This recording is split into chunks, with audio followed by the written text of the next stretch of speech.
This is an iPhone, but it's also a $3 trillion hidden lethal weapon with a target aimed right at your brain.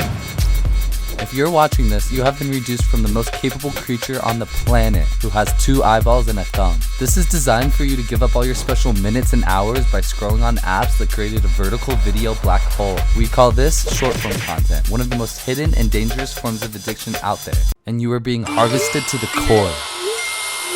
But not all hope is lost. Hear me out. We went around interviewing random people at our college to see if phone addiction is really something we're aware of. Some people were in denial, and some people were totally aware of it, yet still use their phones.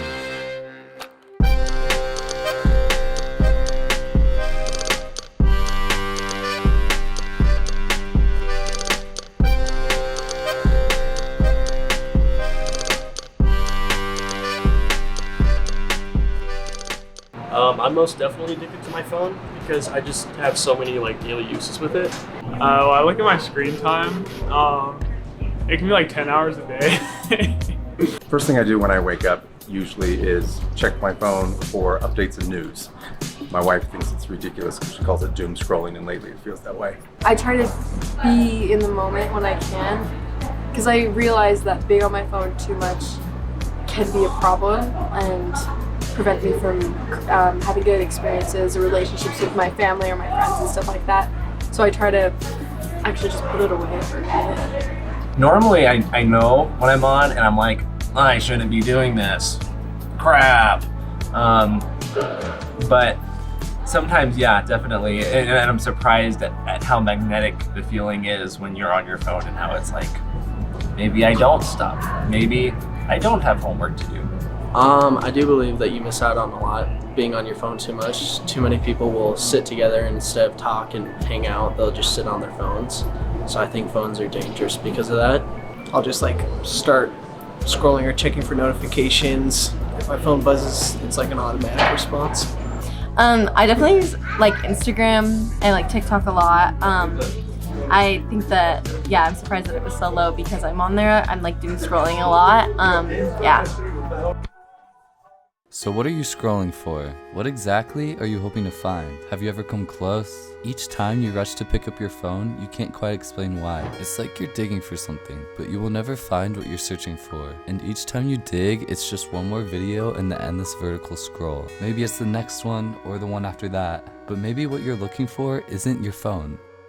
You know, as a teacher at the high school teaching some classes within the behavioral science of psychology, sports psychology, and positive psychology, I use technology to teach about mental health. However, if we look at, maybe the darker side of technology, iPhones, and I even kind of maybe look more towards social media as being some of the dark side, is that it really messes with the interactions that we have as humans. We're highly social creatures, and as we use social media and phones and technology more readily, it takes us away from being able to have the eye-to-eye contact, the conversation, and the touch, which not that long ago were things that kids grew up doing, and now that is so disconnected as we look at mental health, the lack of connection.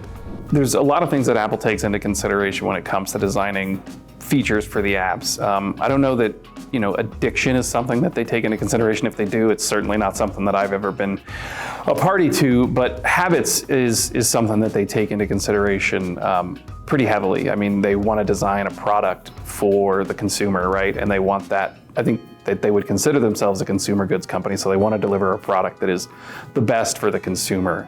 And so the features that they add, the new hardware, the new software, are dramatically chasing what the consumer's looking for. So I know that they consider those sorts of things pretty heavily when it comes to designing new products and features. Time is valuable. We only have 24 hours in today, and the precious time that we have is money. Each coin on the table represents an hour in the day. We collect memories, we have commitments, but all the time that we have left is supposed to be the most valuable. But how much of it do you feed to the beast against your will? You can take full control of your life at any moment. You just have to fight for it.